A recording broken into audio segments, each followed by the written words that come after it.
시편 127편 1절에서 5절, 구약 898쪽 같이 읽겠습니다.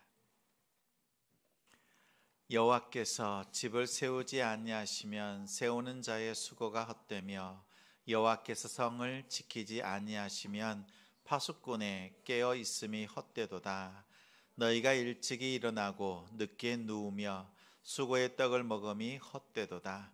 그러므로 여호와께서 그의 사랑하시는 자에게는 잠을 주시는도다. 보라, 자식들은 여호와의 기업이요 태의 열매는 그의 상급이로다. 젊은 자의 자식은 장사의 수중의 화살 같으니 이것이 그의 화살통에 가득한 자는 복되도다. 그들이 성문에서 그들의 원수와 담판할 때에 수치를 당하지 아니하리로다. 아멘. 하나님이 사랑하는 자, 하나님이 사랑하는 자라는 제목으로 말씀 전하겠습니다. 제가 잘 아는 한 자매가 최근에 요르단 선교 여행을 다녀왔습니다.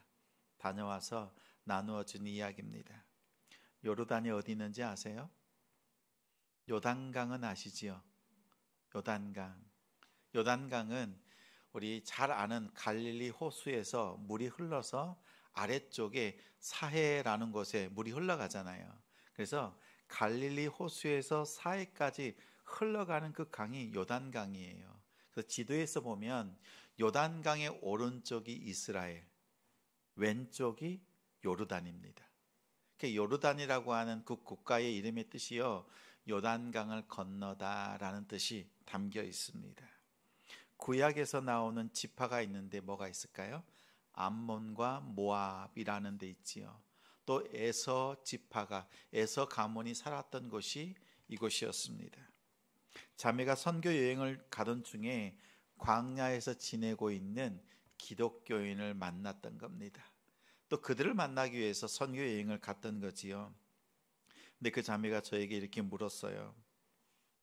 목사님, 광야가 있고 사막이 있는데 어떤 차이가 있는지 아세요?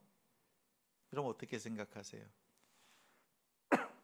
광야하고 사막하고의 차이점.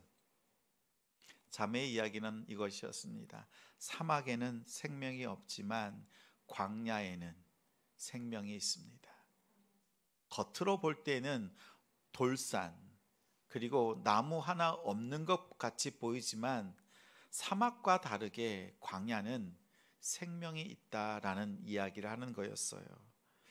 저는 사실 사막이나 광야나 같은 거 아닌가 이렇게 생각을 했는데 그 이야기를 듣고 보니까 하나님께서는 그 광야로 이스라엘 백성들을 인도하셨다라는 거지요.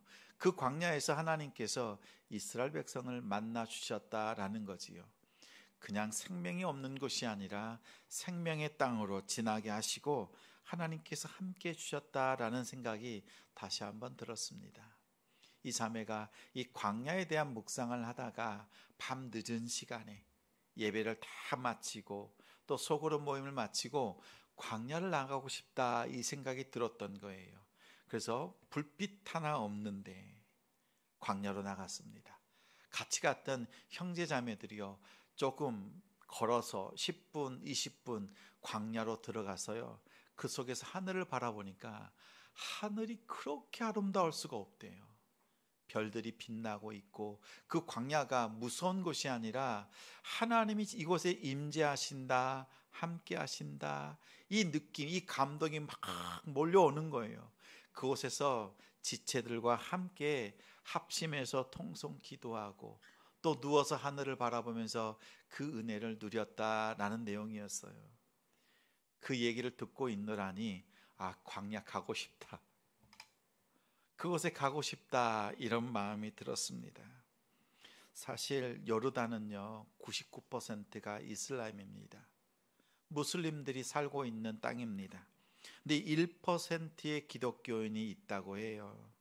학교에 가면 기독교인들은 히잡을 쓰지 않습니다. 히잡 쓰지 않고 공부를 해요. 또 이슬람 교육 과정들이 있잖아요. 대부분 이슬람 교육을 하니까 그러면 기독교인들에게는 묻는데요.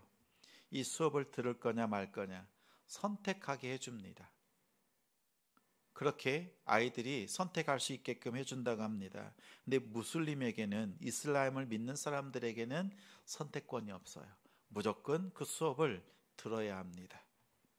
또 무슬림들이 기독교로 개종을 하면 우리가 듣기만 했던 명예살인, 이런 일들이 자행되는 곳이 이 요르단입니다. 그리고 무슬림에서 기독교인으로 개종을 했습니다. 그런데 이러한 어려움, 사회적인 그 따돌림, 죽음이 있기 때문에 그 자신이 개종한 것을 드러내지 않습니다. 그래서 적은 수지만 히잡을 쓰면서 학교를 다니고 또 그곳에 살고 있는 무슬림들이 있다는 겁니다. 1%라고 하지만 그보다 더 많은 크리스찬들, 기독교인들이 있다라는 그 소식을 전해 주었습니다. 저는 그 이야기를 들으면서 요르단을 생각할 때 사막처럼 생각했어요. 영적인 면에서. 그런데 그 요르단이 사막이 아니구나라는 것을 다시 한번 느꼈어요. 왜냐하면 1%의 기독교인들이 생명을 가지고 있는, 복음의 생명을 가지고 있는 그 1%의 기독교인들 때문에 그것이 사막이 아니라 광야가 되었구나. 광야는 겉보기로는 사막처럼 보이지만 그 생명이 있는 그것을 볼 때 광야가 됩니다. 기독교인이 있기 때문에 광야로 부를 수가 있겠습니다. 사실 1%는 뭐예요? 보잘것 없잖아요. 100개 중에 하나, 있으나 마나 영향력이 없습니다. 아무 능력이 없는 것처럼 보입니다. 1%, 그래서 사막처럼 보입니다. 근데 그 1%가 생명을 가지고 있어서 광야로 부른다는 사실을 기억하길 바랍니다. 여러분의 가정은 광야예요, 사막이에요? 광야의 사막이에요. 사막 같지만 내가 하나님 앞에 기도하고 있는 이 1%, 그 한 사람, 내 많은 시간들 중에서 하나님 앞에 마음을 들이며 예배하는 나의 삶을 통해서 우리의 심령, 우리의 가정, 우리의 교회, 일터와 사업장이요, 사막이 아니라 광야가 된다는 사실을 기억하시길 바랍니다. 여러분은 생명을 책임지고 있는 성도입니다. 여러분 이 사실 꼭 기억하시면서 여러분의 가정이 광야로 하나님 앞에 드려지고 하나님은 광야에서 만나 주시거든요. 그 광야의 삶을 살아가는 우리 성도들 되시기 바랍니다. 이 자매가 이야기하는 것 중에 한 가지 더 뜻깊은 이야기가 있었어요. 그 요르단 기독교인에게 물어봤대요. 언제부터 이곳에서 예배하며 또 믿음 생활을 했습니까? 몇 대쯤 됩니까? 라고 이렇게 물었답니다. 집사님, 신앙생활 몇 대예요? 1대. 또 조금 이제 부모 세대가 있으면 2대, 그렇죠? 2대. 또 조금 더 신앙생활 했다라고 하면 3대. 할아버지, 아버지, 그리고 나. 이 정도 되죠. 조금 더 신앙생활 했다고 하면 4대, 5대. 사실 찾아보기 어려워요. 보통 3대나 4대 정도가 예수를 믿어왔다 이렇게 말합니다. 그것도 아주 잘한 거지요. 4대, 5대 정도면요, 1800년 말이나 우리 1900년 초 정도 됩니다. 그러면 기독교가 막 들어왔을 때 1880년대 이 정도 때쯤 되지요.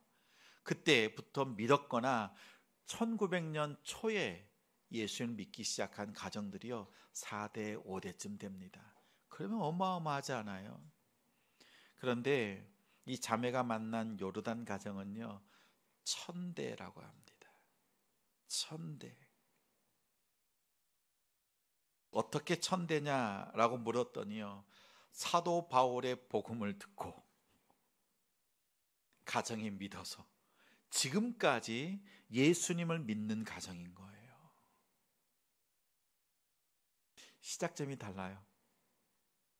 사도 바울의 전한 그 복음을 듣고 믿음 생활을 시작한 가정들, 그들이요 이스라엘 맞은편 땅에 1%의 기독교인으로 살아가고 있다는 사실이었습니다. 2000년을 지내는 동안에 수많은 세월, 사건과 사고, 그 속에서도요, 신앙을 잃지 않고 살아가는 믿음의 사람들. 그러한 가정을 생각할 때 한 가지, 제가 그 이야기를 듣다가 십계명의 말씀이 떠올랐습니다. 십계명 중에 보면 이 계명이 있지요. 우리 출애굽기 20장 우리 4절부터 6절까지 같이 읽겠습니다. 너를 위하여 새긴 우상을 만들지 말고 또 위로 하늘에 있는 것이나 아래로 땅에 있는 것이나 땅 아래 물속에 있는 것에 어떤 형상도 만들지 말며 그것들에게 절하지 말며 그것들을 섬기지 말라. 나 내 하나님 여호와는 질투하는 하나님인즉 나를 미워하는 자의 죄를 갚되 아버지로부터 아들에게로 3, 4대까지 이르게 하거니와 나를 사랑하고 내 계명을 지키는 자에게는 1000대까지 은혜를 베푸느니라. 우리 5절 다시 한번 읽어봐요.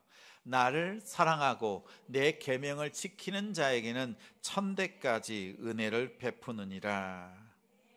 하나님을 사랑하는 자, 하나님의 말씀을 지키는 자, 하나님께서 1000대까지 은혜를 베푸신다 이렇게 약속해 주셨는데 이 말씀의 성취가 이 요르단에 있는 기독교 가정을 통하여서 성취되었다, 하나님께서 이루셨다, 이 고백하지 아니할 수 없는 거지요. 산 증인이요, 산 증거지요. 우리 가정들이 지금은요, 이제 믿음을 나 혼자 시작을 해서 하나님 앞에 1세대 살아가고 있고 2세대, 3세대, 조금 되었으면 이제 4세대쯤 됩니다. 그런데 여러분 기억하십시오. 우리가 이제 믿음 생활을 시작한 것 같지만 하나님은 우리의 자녀들을 통해서 1000대, 2000대 그 믿음의 세대를 이뤄가신다는 사실을 기억하시길 바랍니다. 하나님을 사랑하는 자가 이 은혜를 누립니다. 하나님이 사랑하는 자, 또 하나님을 사랑하는 그 가정을 지켜주시고 세워주십니다. 오늘 말씀에도 그렇지요. 1절, 2절 같이 읽겠습니다. 여호와께서 집을 세우지 아니하시면 세우는 자의 수고가 헛되며 여호와께서 성을 지키지 아니하시면 파수꾼의 깨어 있음이 헛되도다. 너희가 일찍이 일어나고 늦게 누우며 수고의 떡을 먹음이 헛되도다. 오늘 시편 말씀은 솔로몬의 시입니다. 솔로몬이 시로 지어서 찬양으로 하나님 앞에 올려드린 거예요. 그런데 이 솔로몬의 별명이 있지요. 아세요? 여디디야라는 이름이 있어요. 하나님께 사랑받은 자라는 뜻입니다. 하나님께 사랑받은 자가 하나님 앞에 찬양을 하고 있습니다. 여기서 집이라고 하는 것은 넓은 의미로 보면 하나님이 택하신 나라, 이스라엘을 의미합니다. 하나님께서 택하신 나라를 하나님께서 세워주셔야 합니다라는 거지요.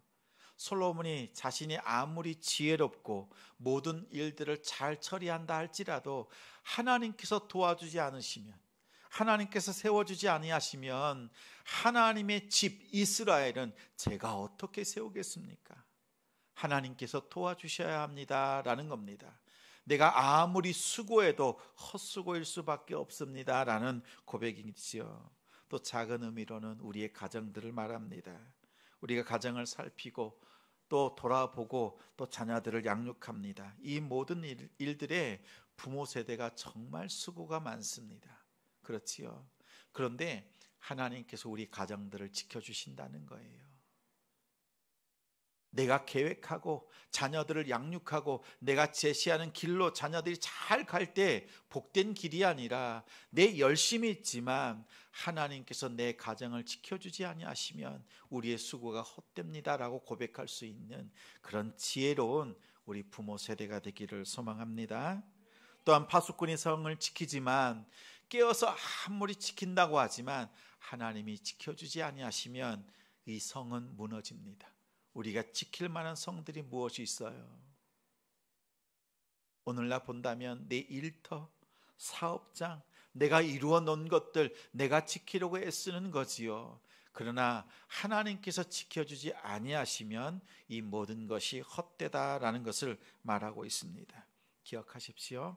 하나님께서 지켜주시면 하나님의 집, 우리 하나님께서 세우신 우리 가정, 우리의 일터와 사업장이 하나님께서 주시는 그 은혜와 복을 누립니다. 우리 기억하시면서 하나님, 나의 열심보다 하나님의 열심을 구하면서 믿음으로 살아가도록 붙잡아 주옵소서. 이렇게 기도하는 우리 성도들 되시기 바랍니다.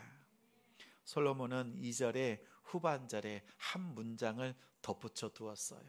같이 읽습니다. 그러므로 여호와께서 그의 사랑하시는 자에게는 잠을 주시는도다. 하나님이 사랑하는 자에게 잠을 주신다고 합니다. 요즘 잠을 잘 자는 게 정말 복이라는 것을 경험합니다. 갱년기가 되고 또 남자도 여자도 그렇지요. 그래서 어른들이요 잠을 잘 이루지 못합니다. 어느 날 이 TV에 잠깐 보니까 뉴스에 나오는데 요즘 130만 명 정도가 수면 장애를 앓고 있다고 합니다.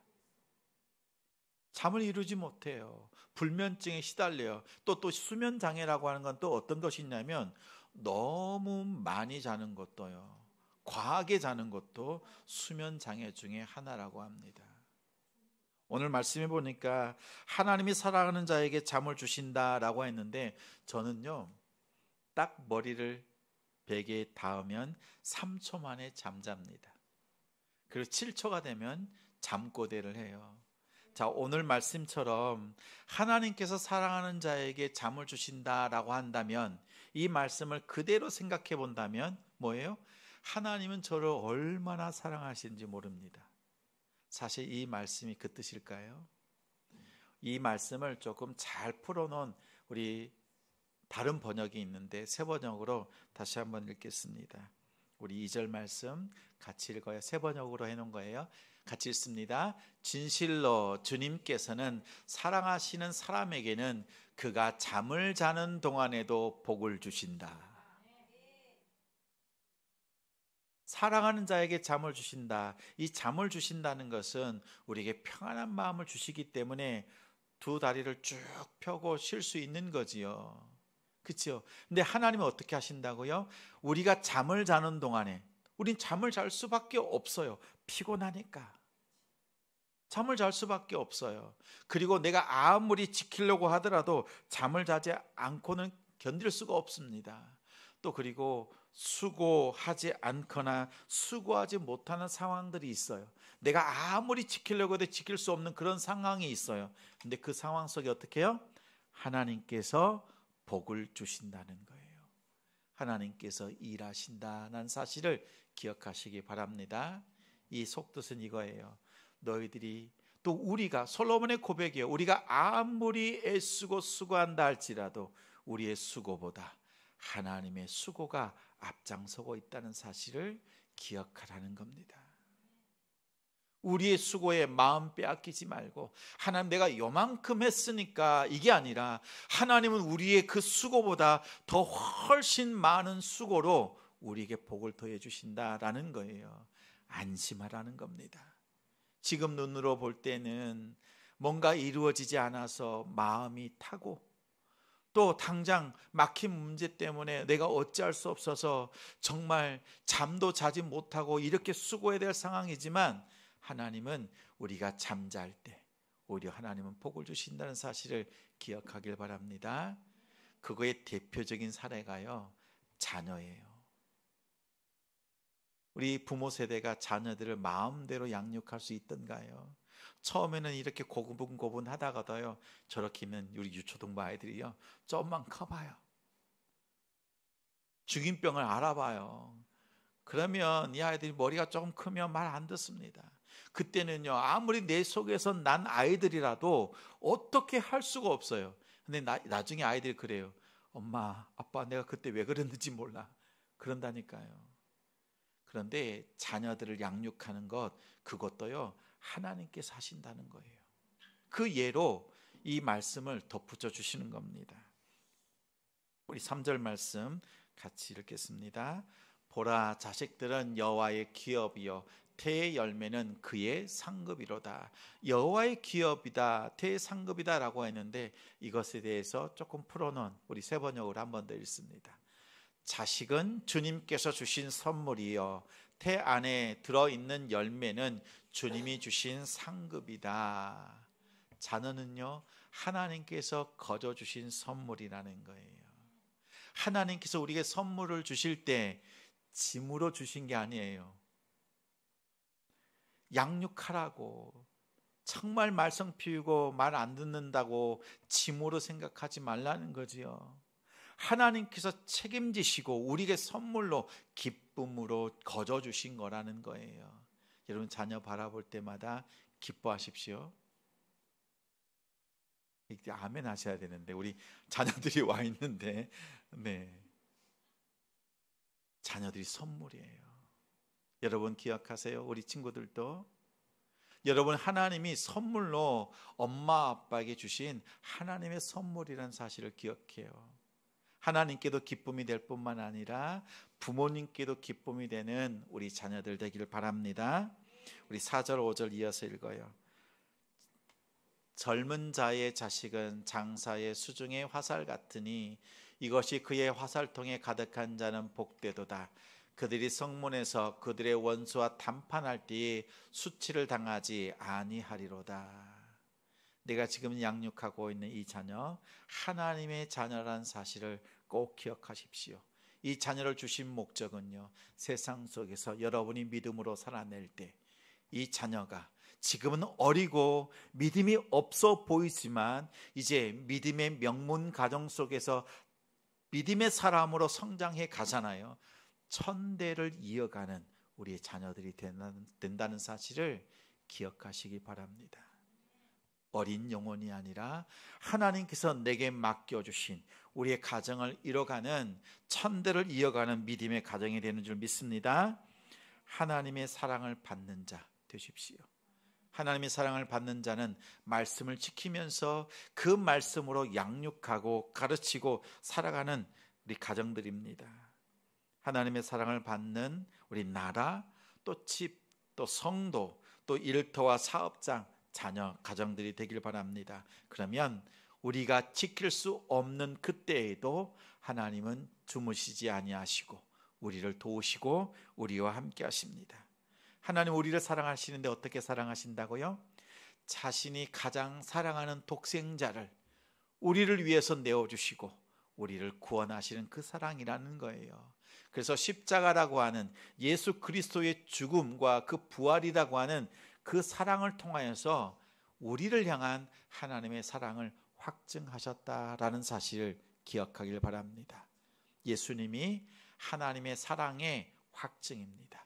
그 사실을 기억하면서 하나님 앞에 믿음으로 승리하고 오늘 하루를 살아가지만 오늘 하루가 하나님 앞에서 우리 다음 세대의 천대를 살아가는 믿음이 되고 있다는 사실을 기억하는 우리 성도들 가정이 되시기를 주님의 이름으로 축원합니다.